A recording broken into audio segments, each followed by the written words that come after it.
नमस्कार किसान भाइयों। आप अगस्त महीने में सही सब्जी नहीं लगाते हैं तो सर्दी में अच्छी कमाई का मौका अपने हाथ से निकाल सकते हैं। बहुत सारे किसान भाई बिना योजना के सही और पुरानी फसल लगा लेते हैं। जब बाजार में सभी की फसल एक साथ आती है तो भाव अचानक गिर जाता है। बहुत सारे किसान भाई बोलते हैं खेती में कुछ नहीं रखा है, जब भी हम खेती लगाते हैं हमारा तो पैसा ही नहीं निकलता है। लेकिन जो किसान अगस्त में सही समय पर सही सब्जी लगाता है वे नवंबर, दिसंबर और जनवरी में बहुत जबरदस्त शानदार मुनाफा निकाल लेता है।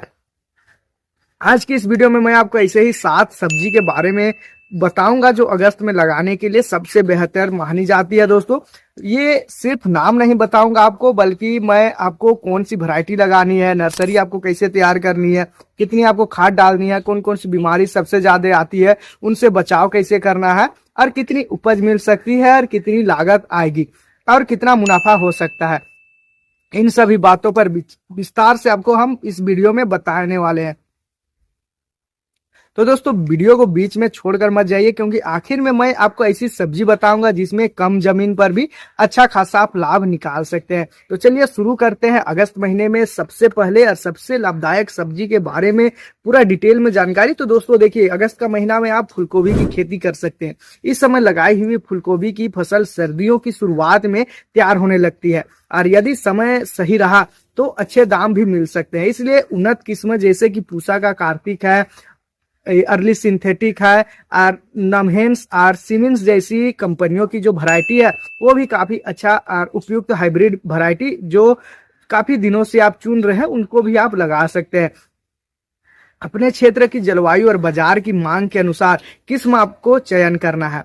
फूलगोभी की नर्सरी अच्छी जल निकासी वाली जगह पर आपको तैयार करना है। लगभग 20 से 25 दिन की स्वस्थ पौधे रोपाई के लिए उपयुक्त होता है, और खेत में अच्छी तरीके से सड़ी हुई गोबर की खाद आपको मिलाना है, मिट्टी को भुरभुरी बनाना है, और संतुलित पोषण और समय पर सिंचाई से पौधा तेजी से बढ़ना चालू होता है।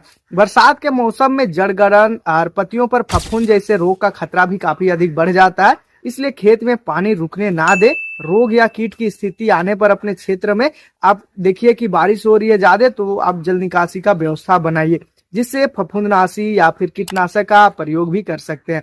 देखिए, स्वस्थ पौधे जब आपका रहेगा तो नियमित निगरानी से आप नुकसान से काफी हद तक बच भी सकते हैं। अच्छे प्रबंधन के साथ दोस्तों फूलगोभी से अच्छा खासा उपज भी लिया जा सकता है। लागत और मुनाफा आपके क्षेत्र, इनपुट लागत और बाजार भाव पर निर्भर करेगा, इसलिए इन्हें स्थानीय परिस्थितियों के अनुसार आंकना थोड़ा सा मुश्किल हो जाता है। फिर भी रेट अगर 40 से 60 रुपया रहा तो आप बहुत अच्छा खासा इससे भी उपज ले सकते हैं। हमारा जो अगला सब्जी है दोस्तों वो है पत्ता गोभी की खेती।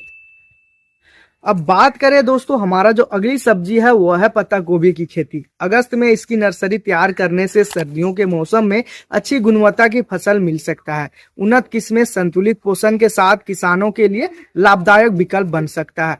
स्वस्थ पौधे उचित दूरी पर रोपाई करते हैं, समय पर सिंचाई करते हैं, और रोग और कीट प्रबंधन करते हैं तो आप बहुत अच्छा खासा इससे भी उपज ले सकते हैं। अब बात करें दोस्तों तीसरी सब्जी की, जिसकी मांग लगभग पूरे साल बनी रहती है, और सर्दियों में इसकी गुणवत्ता मिलने पर दोस्तों किसान बेहतर दाम भी निकाल पाता है।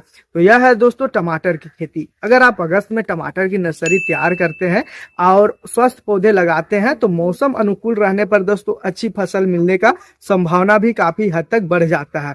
अपने क्षेत्र के अनुसार भरोसेमंद कंपनियों की ऐसी किस्म आपको चुनना है जो सहनशील हो और बाजार की पसंद के अनुसार आपको फल दे। खेत की मिट्टी भुरभुरी, उपजाऊ और अच्छी जल निकासी वाली आपको रखना है, क्योंकि बरसात में पानी रुकने से दोस्तों जड़ को नुकसान पहुंचता है। तो देखिए, टमाटर में समय पर पोषण, सहारा यानी कि स्टेकिंग और नियमित निगरानी बहुत ज्यादा जरूरी है। बरसात में झुलसा रोग, पत्ती धब्बा और कुछ कीटों का प्रकोप बढ़ जाता है, तो खेत की सफाई और संतुलित सिंचाई और स्थानीय कृषि विशेषज्ञ की सलाह के अनुसार आपको दवाई का दोस्तों निगरानी समय समय पर आप करते हैं तो बरसात में देखिए झुलसा रोग आता है, पत्ती पर धब्बा आता है और कुछ कीट का प्रकोप बढ़ सकता है। तो खेत की सफाई आप रखिए, संतुलित सिंचाई कीजिए, और स्थानीय जो भी दवाई आपको उपलब्ध होता है, यानी कि जो दाग के लिए दवाई या फिर जो भी रोग के लिए दवाई, उस दवाई का आपको अपने फसल को सुरक्षित रखने में आप मदद ले सकते हैं। बाजार भाव मौसम के अनुसार और क्षेत्र के अनुसार बदलते हैं, इसलिए बिक्री की सही योजना भी उतनी ही जरूरी है। अब बात करें दोस्तों पौधे और बेहतर लोकप्रिय फसल यानी कि हमारा जो चौथा फसल है उसके बारे में, वो है दोस्तों हरी मिर्च का खेती। दोस्तों हरी मिर्च ऐसी फसल है जिसकी मांग सब्जी मंडी, होटल और स्थानीय बाजार में लगातार बनी रहती है। अगस्त में इसकी रोपाई करने पर यदि खेत में जल निकासी अच्छी है और पौधा स्वस्थ है तो आगे चलकर लंबे समय तक आपको तुड़ाई भी मिल सकती है। मिर्ची के लिए ऐसी किस्म आपको चुनना है जो आपके क्षेत्र में अच्छा प्रदर्शन करे और मुख्य रोग के प्रति सहनशील भी मानी जाए। रोपाई के बाद पौधे को संतुलित पोषण देना है और खेत में खरपतवार नहीं रहने देना है, तुरंत उसको हटा देना है। और समय समय पर दोस्तों क्या करना है कि फसल का आपको निरीक्षण करते रहना है। बरसात में देखिए मिर्ची में मुरझाने की समस्या आती है, पत्ती सिकुड़ने जैसी लक्षण और कुछ चूसक कीट दिखाई देते हैं। ऐसे में केवल लक्षण देख करके दवा ना डाले बल्कि सही पहचान करें और कृषि विशेषज्ञ के सलाह के अनुसार आप उचित दवाई आप डाल सकते हैं, जिससे अनावश्यक जो खर्चा है वो भी बचेगा। दोस्तों अच्छे प्रबंधन के साथ मिर्ची की फसल लंबे समय तक तुड़ाई देती है, जिससे किसानों को एक साथ नहीं बल्कि कई बार में आमदनी मिलते रहती है। यही कारण है कि इसे नगदी फसल के रूप में भी पसंद किया जाता है। तो किसान भाइयों बात करें हमारी पांचवी फसल की, ऐसी सब्जी जो कम समय में तैयार होती है, जिसकी मांग लगभग हर दिन बाजार में बनी रहती है, और वो है दोस्तों पालक की खेती। अगर आप अगस्त में पालक की बुआई करते हैं तो मौसम के अनुकूल रहने पर दोस्तों लगभग की आपका 30 से 40 दिन में ही पहला कटाई शुरू हो जाता है। पालक की खेती के लिए सबसे अच्छा जल निकासी वाली दोमट मिट्टी सबसे अच्छी मानी जाती है। बुआई से पहले खेत में अच्छी तरीके से सड़ी हुई गोबर की खाद या फिर कंपोस्ट, जो वर्मी कंपोस्ट या केचुआ खाद को भी आप डाल सकते हैं। पौधे की बढ़वार बेहतर होते हैं इन सब खादों से। अपने क्षेत्र के अनुसार उन्नत किस्म का आपको चयन करना है। देखिए बहुत जगह पर क्या होता है कि जो पतली साइड की जो रहती है दोस्तों पत्ता, वो वाला साइज काफी ज्यादा पसंद आता है, और बहुत जगह पर अलग अलग वैरायटी का जो ये आपका पालक है उसको इस्तेमाल किया जाता है। इसलिए अपना बाजार को देख करके दोस्तों पालक का बीज का आपको चुनाव करना है। बुआई से पहले दोस्तों अपना खेत में अच्छी तरीके से सड़ी हुई गोबर की खाद या कंपोस्ट को मिलाने से पौधा का जो बढ़वार है वो बहुत अच्छा रहता है। अपने क्षेत्र के अनुसार उन्नत किस्म का आपको चयन करना है और प्रमाणित बीज का ही आपको उपयोग करना है। बरसात के मौसम में पालक में पत्ती धब्बा और फफूंद जनित रोग दिखाई दे सकता है, तो खेत में पानी जमा बिल्कुल भी नहीं होने देना है, क्योंकि अगर लगातार नमी रहेगा तो रोग का बढ़ने का खतरा हो जाता है। नियमित निरीक्षण करें और आवश्यक होने पर कृषि विशेषज्ञ के अनुसार आप उपयुक्त दवाई का प्रयोग करें, या फिर आप कमेंट कर सकते हैं। दवाई के बारे में हम आपको पूरा रिप्लाई देंगे दोस्तों, हमारा टीम लगा हुआ रहता है आपको रिप्लाई देने के लिए। अच्छी देखभाल के साथ पालक कई बार कटाई ली जा सकती है, जिससे किसानों को लगातार आय मिलती रहती है। अब बात करें हमारा जो छठी फसल है उसके बारे में, वो है दोस्तों धनिया की खेती। दोस्तों धनिया ऐसी फसल है जिसकी मांग घर घर में रहती है। अगस्त में इसकी बुआई करने पर अच्छी बढ़वार मिल सकती है, बशर्ते खेत में जल निकासी सही रहे, यानी आप बेड़ बार करके आप रोपाई करते हैं तो बहुत अच्छा इससे रहता है। दोस्तों धनिया को बोने से पहले उसको हल्का सा आपको तोड़ लेना है। तोड़ने से बुआई में जो अंकुरन है वो बेहतर हो जाता है। संतुलित पोषण और समय पर सिंचाई से जो पत्तियां है वो हरी और अच्छी गुणवत्ता की बनती है। साथ ही कुछ रासायनिक खाद आप डाल सकते हैं, जैसे यूरिया और पोटाश को मिक्स करके भी डाल सकते हैं। डालने के बाद हल्की आप सिंचाई करते हैं, जिससे कि आपका जो फसल है वो तेजी से निकलना स्टार्ट हो जाता है। बरसात में धनिया में पहली झुलसा जो पत्ता है वो झुलसा रोग और फफूंद से जुड़े रोगों का खतरा बढ़ जाता है। इसके लिए खेत की साफ सफाई रखना है, उसी से खतरा बढ़ता है। और पानी का निकासी के लिए आपको जगह बनाना है। बेड़ मार दिए हैं तो बहुत अच्छा दोस्तों आपका जो पानी है वो बहुत ही अच्छा तरीका से निकल जाएगा। और बात करें इसमें रोग और लक्षण दिखने पर दोस्तों आप उपचार जरूर करें, दवाई बीच बीच में डालें, स्प्रे करते रहे, तब जाकर के आप अच्छा खासा इससे भी उपज निकाल सकते हैं। अच्छी गुणवत्ता का धनिया दोस्तों स्थानीय जो बाजार हो जाता है उसके अलावा आप होटल में बेच सकते हैं, और फिर आप मंडी में भी ले जा सकते हैं। सब्जी विक्रेताओं के साथ हमेशा मांग ये बहुत अच्छा रहता है। अब आते हैं दोस्तों हमारा जो आखिरी फसल है और जो 7वें नंबर की फसल है वो है दोस्तों मूली की खेती। दोस्तों अगस्त के अंत और सितंबर की शुरुआत में कई क्षेत्रों में मूली की शुरुआती बुआई के लिए बहुत अच्छा समय माना जाता है। जल्दी तैयार होने वाली जो फसल है, जो अच्छा किस्मों में किसान कम समय में बाजार तक पहुंचा सकता है।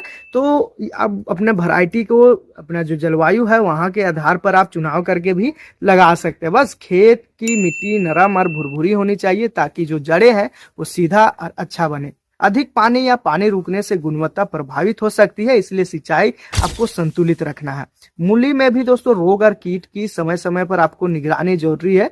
स्वस्थ बीज, साफ खेत और संतुलित पोषक अच्छी फसल की आधारशिला है दोस्तों।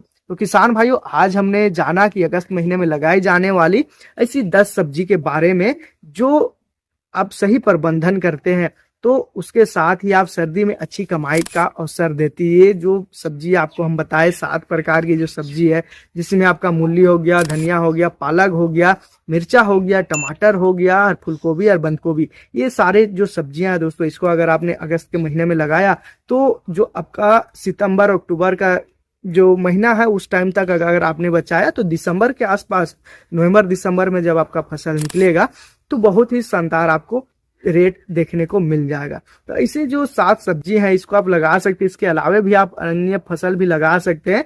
और मूल्य इन सभी फसलों की सफलता यही समय पर बुआई करने पर मिलती है दोस्तों। अगर मूली को इस समय बुआई कर रहे हैं, अच्छी जल निकासी कर रहे हैं, संतुलित पोषण दे रहे हैं, नियमित निगरानी रख रहे हैं और समय पर रोग कीट प्रबंधन पर निर्भर करते हैं, जो आप नियंत्रित कर लेते हैं, तो बस ध्यान रखना है उत्पादन पर, लागत और मुनाफा पर। हर किसान के लिए एक जैसा नहीं होता है, ये आपके क्षेत्र, मौसम, मिट्टी, सिंचाई और बाजार के ऊपर निर्भर करता है।